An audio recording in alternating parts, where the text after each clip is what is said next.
Seguimos no Faradoiro hoxe na compañía dos profesores da Universidade de Compostela César García Novoa, Maite Cancelo, Miguel Vázquez Taín, falando na primeira parte do programa da nova Axencia Tributaria de Galicia que vai botar a andar neste 2013 e agora nesta segunda parte de cuestións relacionadas co fenómeno, ca problemática da fraude fiscal. Bueno, cando os cidadáns de a pé falamos de fraude fiscal, pensamos nese fontaneiro que cobra sen meter o IBE na súa factura ou nese artista ou nese deportista que se domicilian noutro lugar para pagar menos, non? No Depardieu, sí, máis recentemente. Pero supoño que o problema non está aí, non? Senón nesas redes de sociedades creadas por empresas instrumentais, bueno, cuestións que son moi difíciles de detectar, non? Na maior parte dos casos.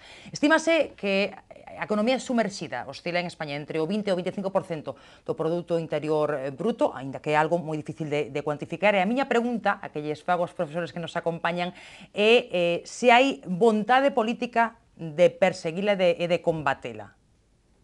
E hai silencio na mesa porque ninguén se lanza a contestar. A ver, o profesor García Novoa teno claro, hai vontade por parte dos gobernos, porque isto é unha constante, non? Parece que nunca se dá cas medidas que poidan atallar ese problema. La voluntad es una pulsión humana, ¿no? Entonces, voluntad parece que hay. Yo a veces lo que siento es que se están dando un poco palos de ciego, pero voluntad sí la hay. Y bueno, al menos en la letra de la ley se han aprobado un par de medidas, un par de normas que incluyen medidas importantes. Por Algunas ejemplo, a mí me parece que se pasan un poco de frenada. Bueno, se ha aprobado la Ley 7/2012, es una ley para actuaciones en el ámbito del fraude y desde la prohibición de utilizar de pagos en efectivo de más de 2.500 euros hasta un montón de medidas muy técnicas que afectan, por ejemplo, al fraude en la liquidación de sociedades, a la deslocalización de empresas, al procedimiento sancionador, a la posibilidad de que la Administración tributaria practique medidas cautelares una vez iniciado un procedimiento de delito fiscal, a un montón de pequeñas cosas. Claro, el problema yo siempre he opinado que es el mismo. Primero, ¿qué entendemos por fraude? Y segundo, que el fraude no se puede combatir, igual que la delincuencia no se puede combatir dejando de lado los derechos de los ciudadanos, el fraude tampoco se puede combatir dejando de lado los derechos y las garantías del contribuyente. Hay que ir a un justo punto de equilibrio. Y algunas de estas medidas,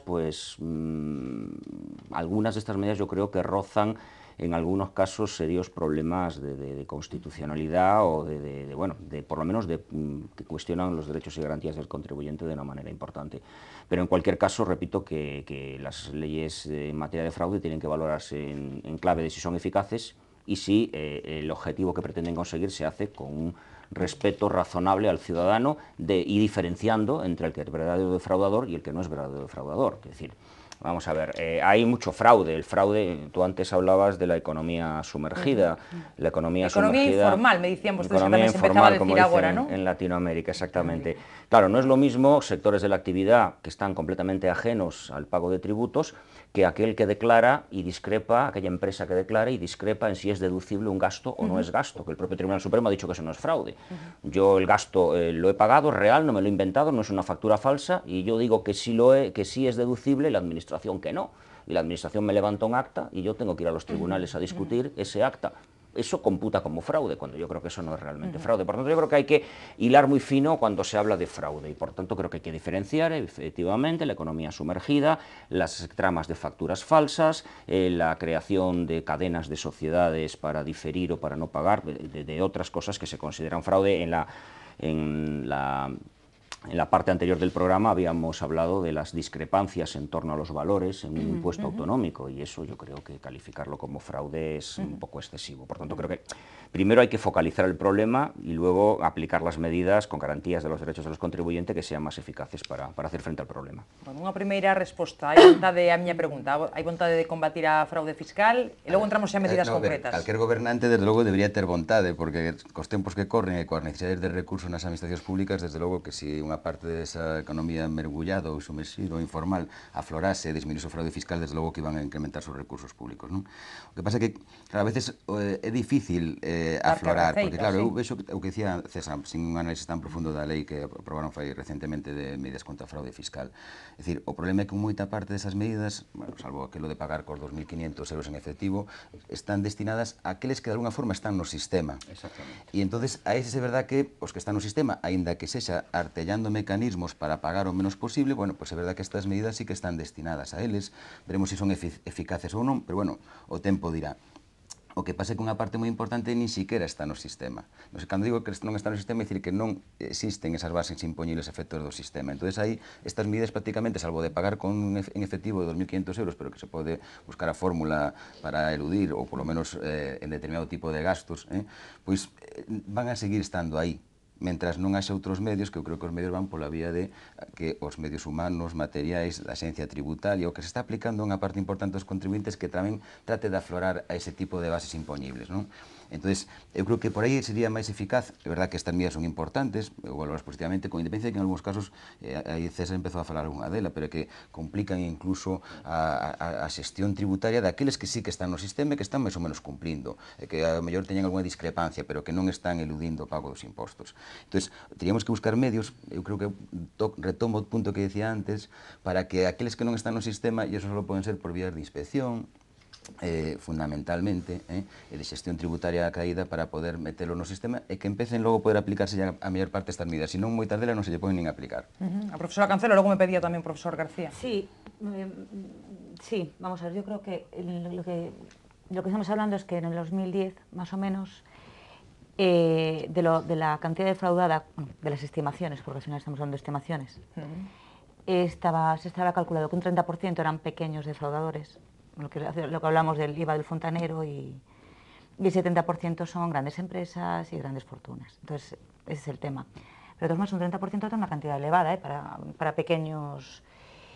Y yo creo que la lucha tiene que ser en 20 frentes distintos, porque los perfiles son totalmente distintos. Y de 20 formas distintas. O sea, tanto como la inspección, la coordinación, para mí es una de las claves que hacia el futuro de la lucha contra el fraude.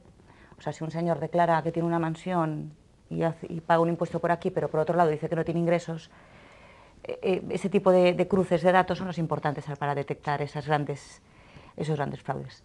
Con los pequeños yo creo que también es muy importante el tema de la información y de la concienciación, que yo creo que lo habíamos hablado ya hace 2 años. Como las campañas de tráfico, como las campañas de tráfico. Una cosa parecida, pero para fraude, ¿no?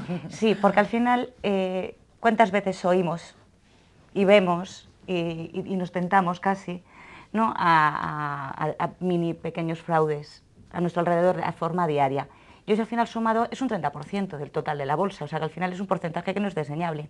Y entonces yo creo que todos tenemos que ser conscientes que para que no estemos unos pocos pues soportando cada vez una mayor carga impositiva, pues porque no llegan los recursos, no llegan los ingresos, si repartimos esa carga, pues incluso pues para nuestro propio mantenimiento de nuestro sistema del bienestar, que es o sea, que los ciudadanos entiendan que esos impuestos al final son los que están soportando esa sanidad, que están soportando esa educación y están soportando pues todo un conjunto de servicios en temas de dependencia, etcétera, que es dinero que sale de ahí, que no sale del aire, y que si todos contribuimos pues pagando nuestros impuestos, pues que es mucho más fácil de mantener, ¿no?, hacia el futuro. Bueno, yo ese tema yo creo que hay que hacer campañas y que desde los medios de comunicación pues también pues hay que hacer un esfuerzo mayor en esa divulgación. Ahí arreglaríamos. Luego el otro tema, pues sí que requieren... De todas maneras hay medidas que están pendientes de aprobación, ¿no?, porque hay una reforma del Código Penal que creo que también complementaba bastante esta ley, por el tema de que es más fácil reclamar una deuda pequeña, porque va por vía administrativa, sí, que grandes cantidades, que grandes, ¿no?, cantidades, que parece ser que, bueno, que también hay una reforma que está pendiente de tramitación, o que está en fase de tramitación, pero que no está aprobada. O sea que se están dando pasos. Y bueno, la verdad es que yo lo que sí veo es que hay un avance, por lo menos desde que tuvimos la tertulia en el año 2010, ahora pues que por lo menos hay un par de avances grandes, y que yo creo que las leyes pues que no son estáticas, o sea que lo que hay que hacer es irla trabajando, irlas mejorando y adaptando en función también de lo que se vea. Para eso también el estudio de lo que está ocurriendo en el país es muy importante, saber exactamente por dónde se nos está yendo ese dinero.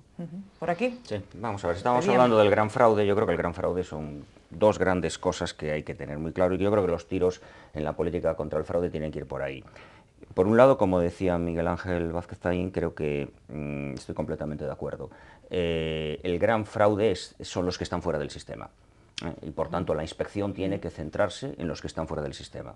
Eso implica que los funcionarios se levanten del despacho y salgan a la calle y se dediquen a buscar dónde exactamente. Porque yo siempre pongo el ejemplo, que me lo dijo un profesor argentino muy ingenioso, pero que me hace mucha gracia. Ellos dicen que inspeccionar a los que ya declaran es ir a cazar al zoológico, y es verdad. Es decir, ir a cazar al zoológico es muy fácil, es decir, tenemos al contribuyente ya localizado, simplemente cruzamos sus datos y le levantamos un acta o le levantamos una liquidación por el órgano de gestión. Y lo que hay que hacer es fomentar que se salga a la calle a buscar al fraude. Y eso implica probablemente un modelo distinto de comprobación y de investigación que a lo mejor es necesario replantearse. Y a lo mejor el cambio no está tanto en la letra de la ley y en medidas que, como decía Miguel, van a afectar a los que ya están dentro del sistema y le van a complicar más la vida, sino en ir a buscar a los que realmente defraudan. Y el otro gran tema es el tema internacional. Es decir, el problema del fraude es que los grandes defraudadores aprovechan la existencia de países que se han llamado desde siempre paraísos fiscales, con una fiscalidad más reducida. Y claro, ahí la actuación tiene que ser internacional, porque nosotros, ante la existencia de las Islas Caimán, o ante la existencia de las Bermudas o de Panamá como paraísos fiscales, o de Mónaco, no podemos hacer nada.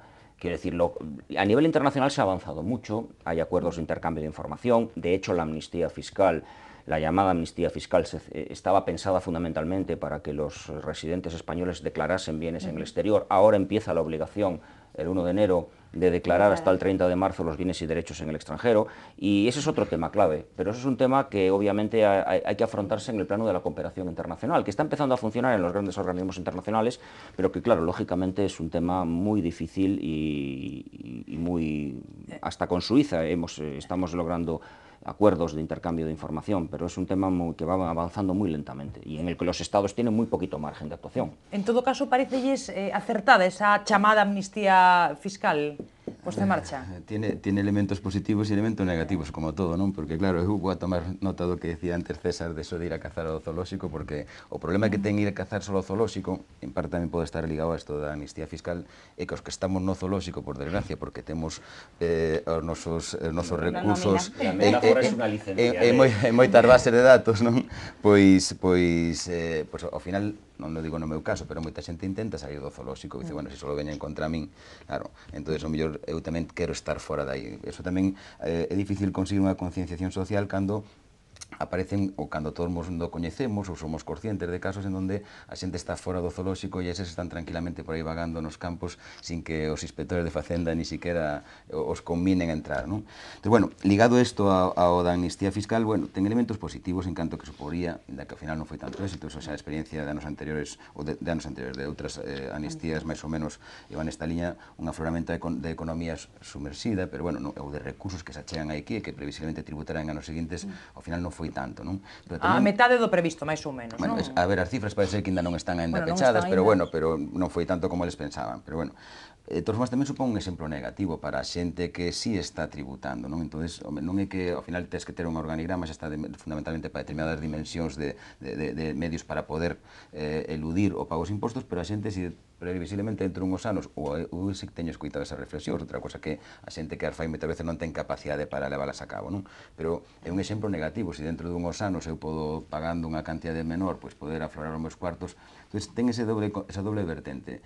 Eu faría unha valoración neutra, porque eu non sei se as positivas, se non teño claro de todo, compensan as negativas respecto da conciencia social e todo ligado ao fraude fiscal, e que a xente ao final dice, se unhos non está no sistema, eu porque teño que estar aí nese sistema. Na medida do posible trato de sair do sistema. Maite, bueno... Sí, yo, bueno, opino yo lo mismo que Miguel, lo que pasa es que a lo mejor, no sé, es que si no haces nada, al final la amnistía lo que tratas es de meterlos dentro del zoo otra vez. O sea, los vuelvo a meter dentro y luego ya los controlo. Porque si los tengo todavía por ahí escapados, pues puede ser una medida pues un poco pues más rápida que otras pues para meter a los bichos que están fuera. del zoo. Siguiendo a César.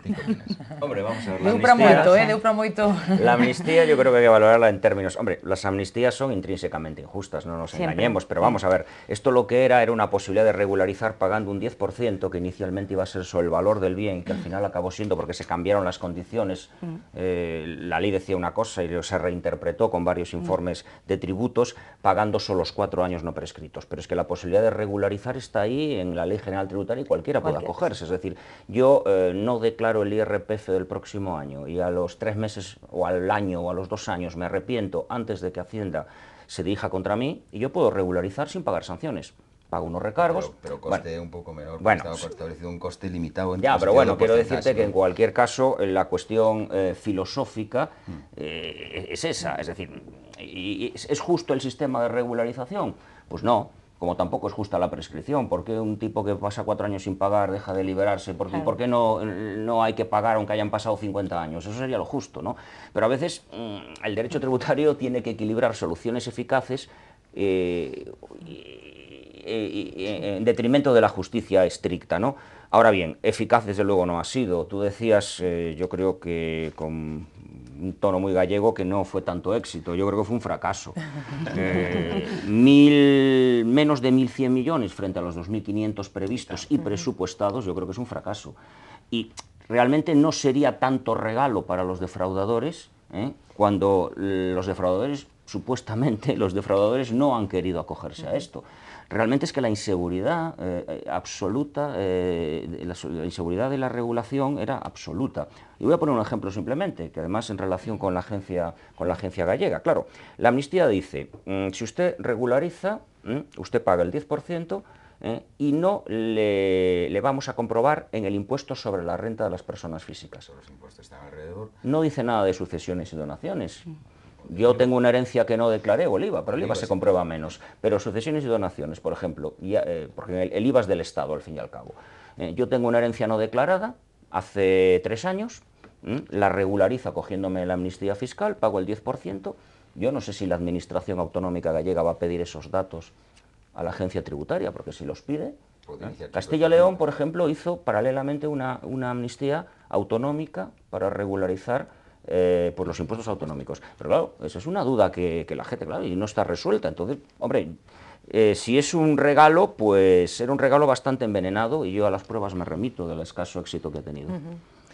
Outra medida da que eu falaba na presentación do programa, esa publicación desa lista de morosos e grandes defraudadores, a vostedes que lles parece? Boa idea ou non? A ver, pode ser servir para dar exemplo. Primeiro que consigan darlle cobertura legal, porque obviamente hai un tema de bueno, protección de datos. Non? Niso están, parece que están decididos. Outra cosa que... A ver, a min personalmente, eu creo que sí que pode ser positivo. De verdade. Ao final temos que meter a xente no sistema, e a xente hai que metela no sistema, ou no zoolóxico, ou polas boas ou polas malas, non? Entón, non tanto pensando en persoas físicas, sino fundamentalmente pensando moitas veces en empresas que teñen relacións con clientes ou que socialmente teñen unha repercusión, de tal forma que ao final as castiguemos de alguna maneira. De feito, sin publicar datos, hai algún caso de Starbucks que xurdiu recentemente, que se comprometeu a... Porque así non a xente, en algúns países, está empezando a non consumir en determinadas empresas, porque esas empresas non tributan en eses países. Eu creo que nesa línea sí que pode axudar un pouco, non tanto a publicación do que defrauda cada quen, sino de quen está no sistema e quen non está no sistema. Veremos como evoluciona eso. Por aquí de acordo ou non? A profesora Cancelo? Yo sí, totalmente. Eso dejando al margen el tema legal. Siempre cando se garantice a dereitos dos contribuyentes, etc. Pero es que es curioso, porque seguro que salen empresas que luego presumen y tienen todos los documentos de responsabilidad corporativa, determinados temas, y en cambio en el tema tributario pues parece que no hay tanta responsabilidad.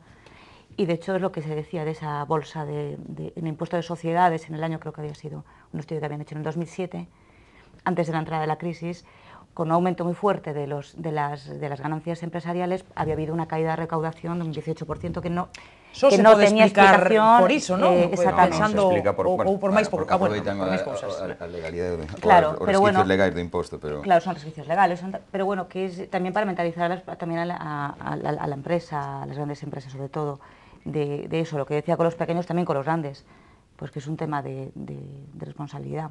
En el caso de y que podamos castigar eso a los que no cumplen. En el caso de sociedades la situación es curiosa, porque el tipo de gravamen es el 30% y el tipo que están pagando es el 19%, pero el tipo efectivo. Eso se explica, bueno, pues por deslocalización, pero hay dos motivos muy importantes. Las grandes empresas tienen mucho negocio en el exterior y, bueno, aquí tenemos un sistema para evitar la doble imposición de exención. ¿Eso qué significa? Que los dividendos que repatrian no pagan en España porque ya han tributado en el país de origen, con lo cual Repsol, Telefónica, tal, tributan, pero solamente por la parte de beneficio generado en España. Y después que la cantidad de beneficios fiscales, que creo que es un punto que había que tratar, es enorme, se están podando algunos de ellos, pero claro, Ese es un debate para... yo creo que el exceso de beneficios fiscales hace que las grandes sociedades al final acaben pagando menos de lo que deberían de pagar, unido a estrategias de deslocalización, unas veces fraudulenta y otras veces simplemente aprovechando las diferencias de tributación. El caso de Starbucks, como el de Microsoft, es un caso que utilizan muchas empresas americanas, que consiste en crear dos sociedades en Irlanda, el Double Irish que se llama, y que es un sistema pues, que Estados Unidos no ha podido hacerle frente porque de acuerdo con su legislación no es ilegal ni es fraudulento. Pero eso puede Pero es solventarse amoral. por presión social, perdón. Claro, Claro, pero bien. el tema de presión social, yo creo que esta medida es más buscando esa presión social sobre Sí, pero, estas empresas vale, que cierro. buscando otro tipo de acción, o sea, hay cosas que no puedes evitar. Lista de Pero a lo mejor morosos, si no compras vamos en a ver. ese establecimiento, Yo- en esa empresa. Bien, yo el problema que veo es quién va a estar en la lista, que es, yo creo que ese es el problema. Vamos a ver, primero, se pone el ejemplo de otros países. ¿Qué pasa en otros países? En los países anglosajones, la publicidad de las sentencias que tenemos asumido nosotros no es como la nuestra. Quiero decir, aquí alguien que es condenado por delito contra la hacienda pública en una sentencia, la sentencia es pública y cualquiera lo puede saber. O sea, cualquiera puede ir a la página del web del Consejo General de Poder Judicial y ver las sentencias porque se publican, con lo cual, claro, en algunos otros países lo que hacen es publicar, que aquí se hizo en algún momento, la lista de los mayores contribuyentes. Entonces se publican los que pagan. Y en España se hizo, recordáis, allá en los años 80 un par de veces, que derivó con el secuestro por ETA del primer contribuyente, no recuerdo el nombre ahora, un empresario valenciano de los helados, Suñer, exactamente. Bien. ¿Quién va a estar en la lista? Porque se habla de defraudadores y morosos. Bien. ¿Qué entendemos por defraudador? Volvemos a lo de antes. ¿Y qué entendemos por moroso? O sea, yo si no he declarado el impuesto sobre la renta y todavía puedo regularizar porque la ley me lo permite, voy a estar en la lista, tendrá que ser sujetos sobre los cuales haya habido una inspección y un acta que sea firme, porque mientras el acta esté recurrida ante los tribunales, a mí no me pueden poner en una lista, porque los tribunales pueden después darme la razón. Y claro, lógicamente, si son los que estén con actas firmes y no recurridas, pues para no estar en la lista bastará recurrirlas, digo yo, ¿no? Y los que hayan sido condenados por sentencia firme, pues es que las sentencias ya son públicas. Realmente no veo...